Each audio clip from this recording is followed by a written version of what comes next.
All right, good morning, RCA watchers, back here on the YouTube channel doing another fit session today. This is Stuart on my right. Stuart has come up from Brisbane to see me, and he's just told me an extended tale of woe, which is always worrying.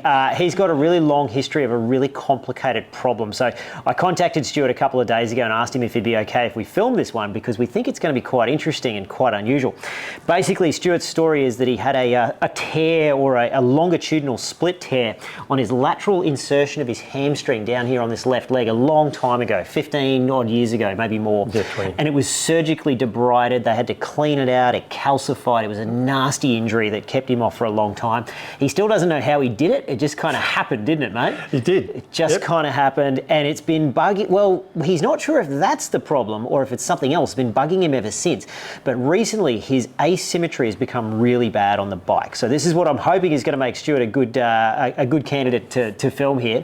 But he's got a really bad left-right power balance split, and he notices that his left heel drifts in a lot towards the bike, and his left hip hitches over the top of the stroke very badly. How bad is your left-right power balance at the moment, Stuart? The worst I've seen is 35-65. 35-65, mate. I've got one-legged amputees that are better than that. That is terrible, really. Yep, it is. 35, right? Yep. So the left leg's along for the ride. Something seriously wrong. I'm hoping that this is a mechanical problem and not a neurological problem. Stuart describes a lot of this sensation of his left leg not contributing as like a neurological sort of fatigue going on in the leg. And sometimes he'll be okay for periods, and then it'll suddenly go bad when he's riding. That is a little bit ominous. It means it may be some unusual neurological thing, but we're hoping it's a mechanical problem. So we're going to go through the process and try and nut this one out for you guys, and hopefully it's another interesting one for you. Yeah, so your posture's definitely, like, straight away, a fair bit of asymmetry. Yep. There's a large pelvic tilt down on the right. Yep, I can see it. Yeah. Looking at it now. Yeah, you've also got what we call a combined roto and lateral scoliosis. Right. So the lateral scoliosis is like a slight S-shaped curve this way along the length of your spine, and the rotatory component means that there's like a corkscrewing effect up along the length of your spine. So consequently, the musculature on the right side down here is much larger, and it stands out a lot more than the other side. Right. And your two shoulder blades sit at different heights. Yep. Your two shoulders sit at different heights. The pelvis is tilted. Your left glute is substantially larger than your right, and so is your left calf. Yep. And therefore, your right quad is probably larger than your left as well. It is. So yeah, it's quite a sizable difference, isn't it? Yep. Your VMO and, well, the whole quadricep really is substantially larger on the right. So this is quite a lot of asymmetry, Stuart. Yep. Yeah. That's good, because we sort of want this to be mechanical. Yep. If it's some oddball neurological problem, it's going to be much harder to fix. Right. So we're hoping that it's mechanical or biomechanical. Now, lock your knees back straight, and then with both hands, stretch up like this towards the ceiling as high as you can, Stu. And the tilt kind of remains. It still stays at about 10 millimeters down on the right. So that could be an indication that there's a shorter right leg, maybe. Mm-hmm. Come back down. Stand on your left leg for me and lift your right knee up and down towards your chest a few times.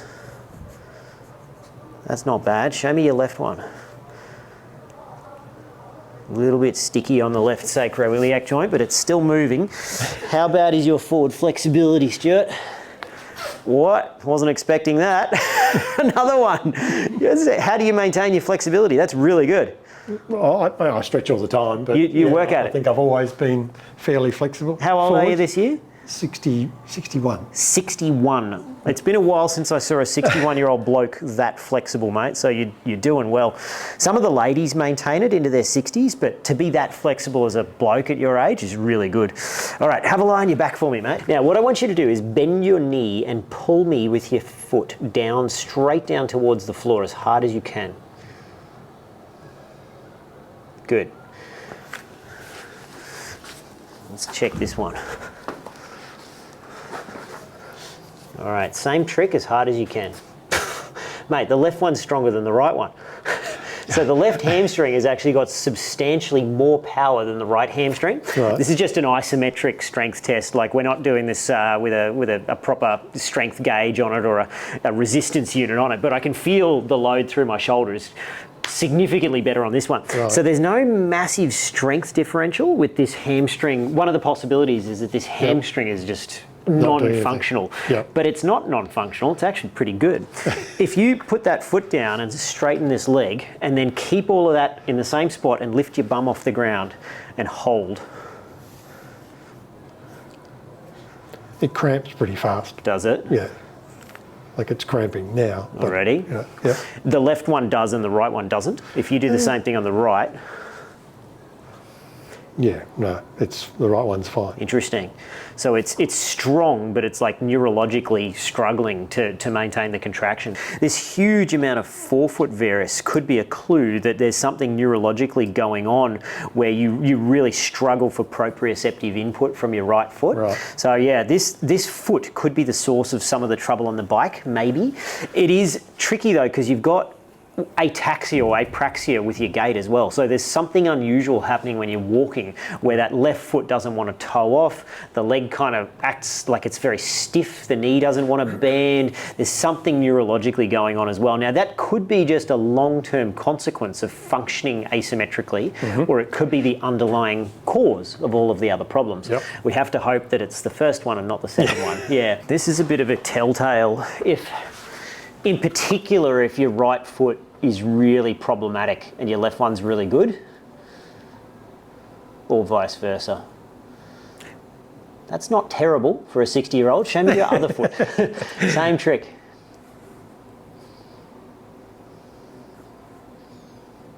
Not a significant difference. Nothing drastic. Okay. If we stick you on the bike and we see a massive right-sided obliquity where your pelvis is really turned to the bike and that hitching forwards on the right is causing the left leg to have all sorts of issues with the plane of motion that it's operating in, I'm going to be looking squarely at that right foot of yours, Stuart. I'd like to take a brief moment out from this video to thank our channel sponsor, Prungo. Who are Prungo, Neil? Prungo are the developers of the FluxGo, a targeted red light therapy device aimed at reducing inflammation and promoting recovery. Okay, and have you been using it? I have indeed. For the last 12 months, I've been using this device fairly religiously on a number of different old injuries that I've had with excellent results. Okay, what are the excellent results? Really big reductions in chronic inflammation that I've had for a long time in certain difficult areas, and a big reduction in focused acute inflammation that I've developed from small injuries that I've incurred across that time. Okay, and have you been recommending it to your clients? I have indeed. A number of my clients have gone out and purchased this device with really, really good feedback. In addition, a number of the RCA staff members have used this device on old injuries that they've had, also with excellent feedback. Okay, so where can people buy this device? Have a look in the link below. We've got an affiliate link down there to purchase the Prungo. It's a really, really good device. I highly recommend it. Now back to the video. Far out. Oh, Jesus. Oh, that left glute is going nuts. Wow. This is a good one, Stuart. Yeah, this is awesome. It's good. I'm glad you think so. Yeah. There's a lot of flash from where I'm sitting. There's a lot going on. So from the right, the seat looks 10 mil too high. Right. From the left, it looks like 20, 25. Like it's crazy. The toe down pedaling attitude is insane on the left-hand side. I see what you mean. But then I can change it. Like I can do that. Yeah, you can physically drop it, but there's massive overextension of the knee when you do this. Yep. Is it possible that you've got a really well hidden shorter left leg or something like that?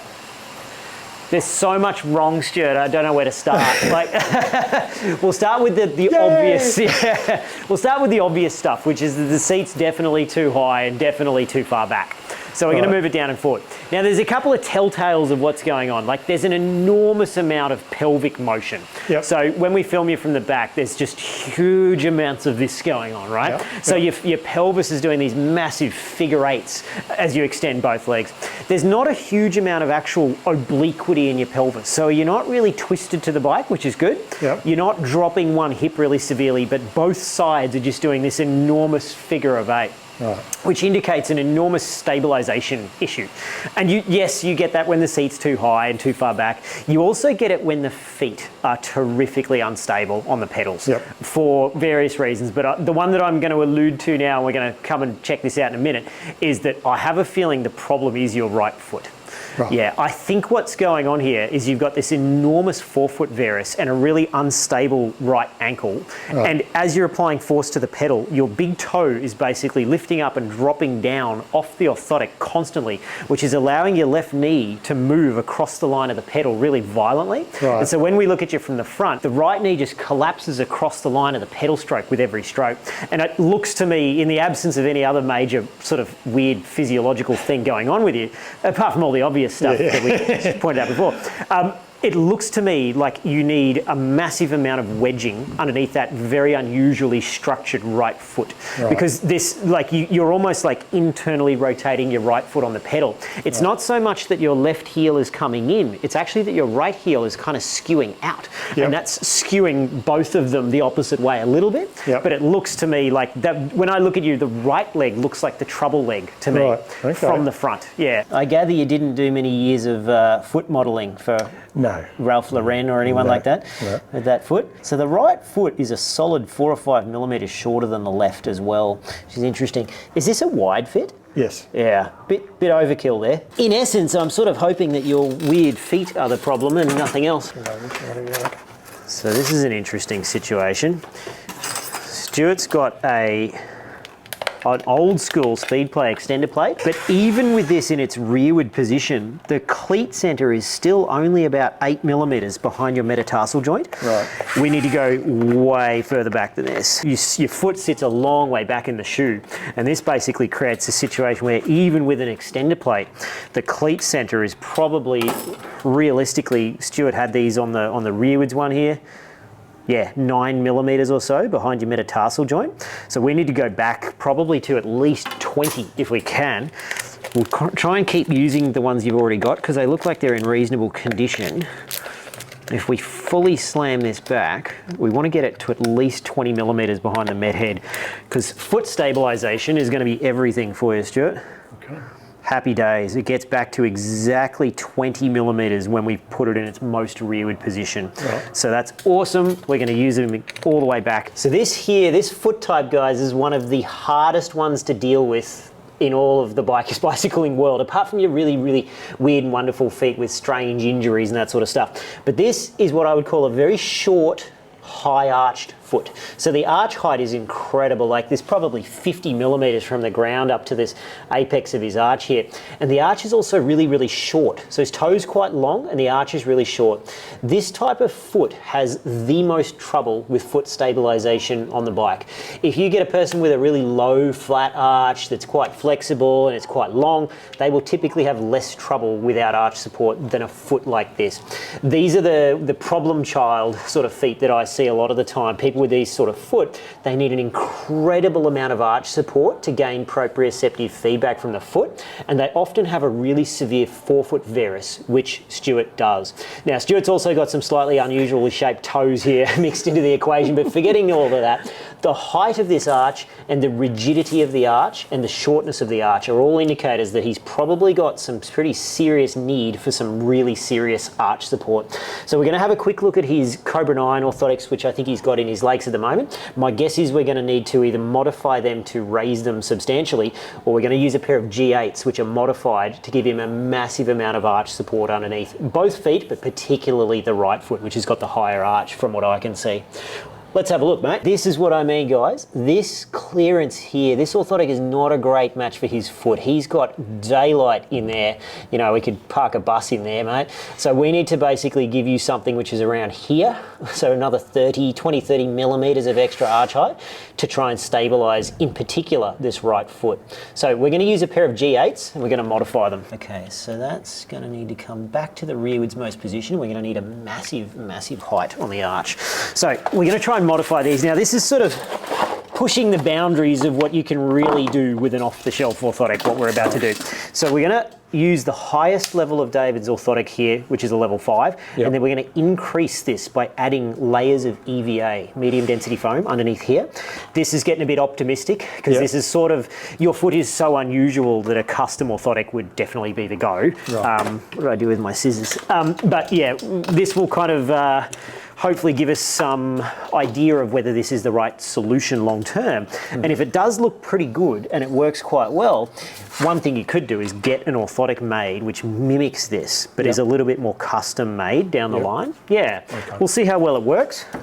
We'll see if this is actually part of the problem, which it will be. So we're just going to use 2 3mm EVA layers. This is just a medium density flexible foam, and this is just going to get inserted in here. Now it's going to lever the orthotic, the arch module open, so we're going to try and stick all of this down later, but for the moment we're just going to shove it on there like that and see how it goes inside your shoe once we've cut it down to size. So we've made some serious changes here to this bike, this beautiful Cinelli Veltrix, which is the first one I've ever seen, by the way, Stuart. Stuart's a bit of a Cinelli collector. He's got 9 of the damn things. He's just a glutton for punishment. The seats come down a lazy 20mm, 15 to 20mm. I've moved it forward around 30 on the rails because of the more rearwards cleat position and the fact that it was already too far back. We've had to move it forward a long way. So we're going to throw you on and see what this looks like. The other thing we've done, the main thing we've done, is the orthotic placement. So that right orthotic, as you can feel now when you stand in them, is much more severe than it used to be under the arch. There's a huge amount more there.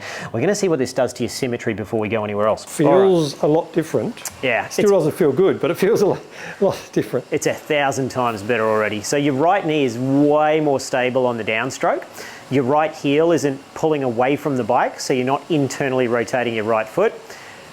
Your pelvis is way more square on the seat because I can see daylight through both sides of the nose of the seat when I'm looking down from the front, which I couldn't before. So this amount of rock is what I would call normal. It's not amazing, he's not rock solid, but that's just from changing the arch support and dropping the seat and moving it forward. I guess we did also move the cleats rearwards a little bit. This is the effect of much better foot stability over the pedal. His pelvis is way more stable, and it's not squirreling, it's not figure eighting on the saddle, as we call it, where it's moving in a figure 8 with every stroke. Way more stable. So if I was riding behind you in a bunch, I'd be reasonably okay now. But looking at you the way you were before, I was big problems, mate. So this looks reasonable. I'm well aware too that this is such an enormous conceptual change for your nervous system that we're probably going to need to give it some time between each change. Time which we don't really have because you're only here for 3 hours. The first 30 seconds it looked really good, and now it's starting to go away again, and the left heel is skewing in slightly. So this is, the foot's going to need wedging, the right foot for sure. At least we've got your right glute starting to function now, mate. That's a start. So we've got 2 1-degree canted wedges on that cleat. You can sort of see the tilt relative to the shoe. It's only 2 degrees, not much. We're going to see what this does. Try and see if it's going to stabilise Stuart's foot. Throw that one back on, mate. Let's have a look. All right, that's a good sign. I can already tell that that's a good move because the engagement of your right glute is getting better as we correct that right foot. I can still feel my right big toe coming up off the... Ah, yeah, I was going to get to that. Yeah, can you, when I pointed it out before, did you suddenly start to notice it? Yeah. Yes, I hadn't really noticed it before. Never noticed it before. I can notice it now. Like on the downstroke it goes down, upstroke it comes up. It's doing this all the time. Yep. So even now, the first ray is kind of lifting up and down off the orthotic, even with 2 degrees of wedging and a massive arch module in there. Right. Yeah, you can still feel it, which probably means that you need a first ray post as well. So this is called a first ray post. Now, a lot of you podiatrists out there watching this will be smacking yourselves on the head. Of course it is, you idiot. Everyone knows this. This is a little trick which we use when the person has a very unusual foot morphology. And this is one of the more unusual feet that I've ever seen, actually, the more I look at it. So Stuart's definitely meeting the criteria here. What's happening is that his first ray, his big toe, is basically really elevated relative to the rest of his forefoot. So he's got a dorsiflexed first ray or an elevated first ray. Some people call it a dropped lateral met. So their second to their fifth toes are actually dropped down. But I like to think of it as the first ray being lifted a little bit. So he's got a drastic need for a huge amount of arch support because his foot has got a really high arch like we showed you before. He's also got a drastic need for cleat wedging, which tilts the whole forefoot and the heel a little bit. And the last thing that I suspect that he needs is a first ray post. So what I like like to use for this is this orthotic foam. It's called Swan foam. It's pink. You don't have to look at it, Stuart, so it doesn't, don't be too put off by the colour. It is 6 millimetres or so thick in its natural form, but as soon as Stuart puts a bit of pressure on it, it'll crush down to about 3 or 4 millimetres thick. It tends to be really well tolerated by most people, and we just place it here under the first ray and we let the big toe hang over the tip. And this has got an adhesive backing. So I've put a little outline on his shoe where it's going to sit, and we're just going to sit this right on that outline. Now this, as his foot goes in and out of the shoe, his foot's going to hit the back of this and just roll it up, and within 2 or 3 goes, it's going to rip it off. So we also need to create a cover for this. And the thing that I like to use temporarily before we can get this orthotic to a proper podiatrist to make a custom one that's not going to have all these problems, the thing that I like to cover it with is some 10 centimetre Fix-A-Mole or Hyperfix. This is a medical tape. It's a hypoallergenic medical tape, and basically 10 centimetres wide with the roll means that you can cover the entire top of the orthotic with it. And it's nice and flexible, so you can sort of push it down into the heel cup here and bend it around all the bits that you want. And this means that as his foot comes in, it's not going to catch on the rear of that Swan foam lift, and it's not going to elevate it up and rip it off all the time. So we just roughly fold it over on the back side like that, and it's basically like a poor man's orthotic cover. So I'm sure we could do a better job if we had a podiatrist here to make us a custom orthotic, but for testing purposes, that's going to be a really easy, quick way of doing this. So let's see if this does the job. Good, good, good. Now, what does that feel like under your right foot with the toe lift? Does it feel like that it's not lifting up and down as much, like it's more stable and supported? It's still moving. You can still feel it coming up and down a little bit? Yep. Does it feel like it's a step in the right direction, but it needs to be even higher? Yes, probably. Wow, you are, okay. I don't think I've ever had to make one with 2 layers of the foam. You're starting to look reasonable though. This is all incremental steps in the right direction, mate. So what we might do is make the next one a little bit more robust. There we go, we'll try again. So that's getting pretty serious now, mate. That is officially the highest first ray post that I've ever had to make. 3 millimetres of EVA with Swan foam on top. All right, let's have another look. Spin along, go up into the big ring for me, mate. It's coming online. It just feels like the right glute is so much smaller than the left one. It's hard to know whether it's contracting well, but it just feels really small and weak, or if it's just still not quite contracting to the same level as the other one. Right. I can tell you it's actually working now a little bit, which is a very good sign, because the left one was just constantly tonically contracting all the time. It wasn't, glutes are supposed to fire on the downstroke and then let go again. They're supposed to have a rhythmic contraction. The left one was just on all the time. It was, even on the upstroke it was on. It was trying to control the plane of motion of that left leg. And the right one was just doing nothing. It was essentially on holidays. And now we've got a situation where they're actually both firing, and they're switching on and they're switching off, which is really good. So now that the pedal load has gone up a little bit, it's a bit more obvious we need to drop the seat a little bit more. So stay there, but stand up for me, Stu. So you're going to be what I call a work in progress, Stuart. Yep. A work in progress is a person that basically we fit you on day one, we get you 50, 70% better, sometimes 80%, and then I'm going to book you in a follow-up for about 2 or 3 months from now, and we're going to revisit this, because as your musculature and your neurological structures become more and more symmetrical over time, we're going to need to probably tweak some aspects of this, So you'll be, this is like a multi-step, possibly multi-year process for you, but most of the improvement will be in the first 3 months. So you'll leave here and you'll be like, oh, it's better, but it's not amazing. Then hopefully over the next like 6 to 12 months after that, it'll just slowly come out of you, And my hope is that in a year's time, we can look back and I say, how are you? And you go, oh yeah, I'm fine.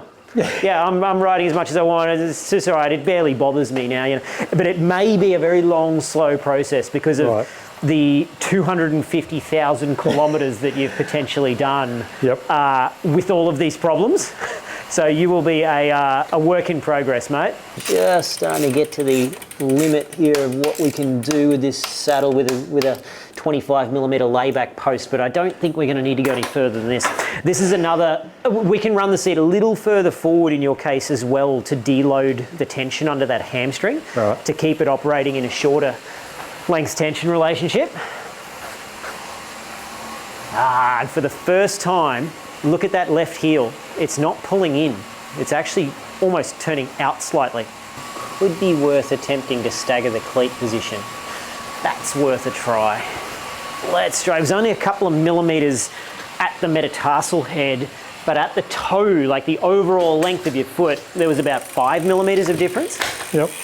Let's see. This would be possible. Let's try around 4mm or so. It actually looks pretty good. It's almost like your left leg is actually worse in the pelvis. You're sitting laterally on the seat a little bit. It's almost like your left leg is so much functionally shorter than your right. I mean, we should just try something really obvious, which is to shim your left leg. Right. And just take the load off the hamstring as much as possible. Even though your leg is not structurally shorter than the other one, yeah, it would be logical to try a shim. Let's try it. We'll just put a 3mm lift in there without changing anything else. It's like I can't get your left glute to relax. So what we might potentially do, we might stagger the cleat about 3 or 4mm and run a 3 or 4mm shim at the same time, yep, with the express understanding that hopefully next time I see you, we remove all of this and we take it back out in time. Right. It may well be that this is just your hamstring is just completely unable to function normally at the moment. And my hope is that if we give it the ability to do so with a much better general position, we fast forward 3 months, yep, we revisit it and we can reduce the shim stack and we can reduce the stagger in the cleat. right. We'll see. I don't feel that my left leg is trailing my right one as much as it did before. Yeah. And it doesn't seem to want to claw. Yep. It's certainly not as fast as it did before. Yep. That's way better. That's the first time I've got up here and dug my fingers into your glute maxes and they actually feel the same now. So the left one is firing on and off properly. So there must be something funky going on with that left femur, mate. There's got to be something weird in it. Time will tell whether this is just that the reason that you need this is just because you're so asymmetrical muscularly, yep, and it's just ingrained motor patterning, or if you do actually have a staggered pair of acetabulums. I still can't tell you. This just looks good though. That's the best I've seen you. So in 3 months when we revisit this, if we have to take all of this stuff back out, yep, then we'll know that that was never the case. But if it stays in forever and it always feels good, then we know that you've probably got a stagger, right, in the location of the acetabulums. Yeah, a very, very hard thing to figure out because it looks for all the money in the world like the person's got a shorter femur, but they technically don't. right. Yeah, and you have to do things like shim the leg, even though you know their leg isn't shorter than the other one, and stagger the cleat, even though you know that there's no reason to do that, you know? Yep. Yeah, which is why it's one of the last things that I would have guessed as being the problem. The reach is a bit long, but most of it's just the terrible angle that that hood has been placed on. Right. Like it's far too far down along the bar. I'll drop the bars now because the seat has come down 20mm. We can drop the bar 15, 20 without any worries. Right. So you get to leave here probably with a slammed stem, which is always nice. And we'll move the hood back up along the bar into what I would call a much more normal angle, and hopefully you get better wrist ergonomics going on, and Right. you'll be able to ride there a little bit more easily. So the bar's dropped 20mm. I've raised the hoods up along the bar, so you've got a much more neutral wrist position. It doesn't look anywhere near as long and low as it did before, where your wrist was sort of cocked out and down like this. Right. Much better. That's our front end. Given that I've moved the seat forward 40mm, Yep. and I've moved the hood up along the bar by like, I don't know, 15 I'm a lot mil. shorter than I was. Yeah. There's almost 6 centimetres less dimension from there to the tip of the seat than there Right. was. So it's enormously shorter than it was. And you weren't having problems with it before. No. You know, you weren't feeling too stretched out or anything. No. So what you'll find is instead of having to ride on the tops all the time, you can put your hand out into the hood more easily for longer periods now. Right. So it's not going to change your life, but it will feel nicer on the front end. And if anything, I would would go to a 10 millimetre shorter stem again. Okay. But this one's okay. I wouldn't. That's something I probably wouldn't even bother doing. Right. Because it's going to be so much better than it was before, and you weren't having problems before. Yep. So yeah, it's a hell of a lot better. You look like a normal cyclist now, mate. We're finished up here with Stuart. This has been one of the more complicated positions I've ever done. Certainly in the last 6 months, mate. It's right up there. We've ended up with a weird concoction of things because you've got a weird concoction of problems. We have an orthotic, a G8 here with some hugely increased arch support through here and a first ray post on the right-hand side. The left-hand side has also got the highest level of arch support it can have and an extra layer of 3 millimetres of EVA. We've got 2 degrees of cleat wedging underneath each cleat, a 4 millimetre shim underneath your left foot, and we've got a stagger in the cleat position. So we've got the left cleat 4 millimetres further forward of the right.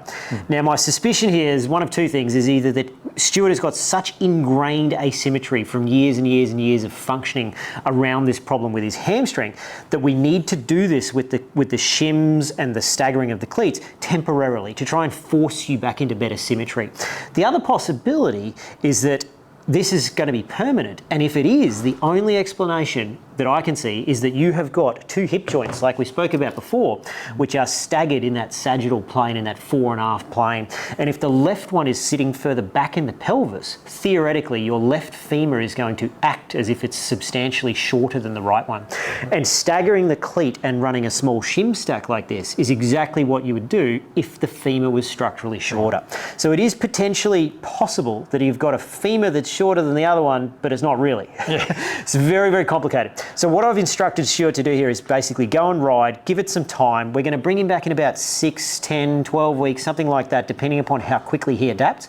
And I've just told him to ride and keep an eye on that left leg, and hopefully his left foot is going to start feeling more and more stable over time. And you're going to be, like we said before, mate, a work in progress. So yeah, hopefully 2 or 3 months from now, you can come back and tell me some good news that your leg's starting to function properly, and hopefully it doesn't take long. Yep. So yeah, a hell of a change, mate. The seat's come down 20, 25 millimetres. Yep. It's gone forward 40 millimetres, and I've drastically changed the drop and the reach. So there'll be big positional sensory changes, but this is where all the magic has happened with the shoes set up. So mate, I've got my fingers crossed for you. I'll see you again in about 12 weeks. Fingers crossed. Thanks for being a good sport, mate. Thank you very much. I'll see much you. appreciated. See you in 3 months, and yeah, hopefully some good news.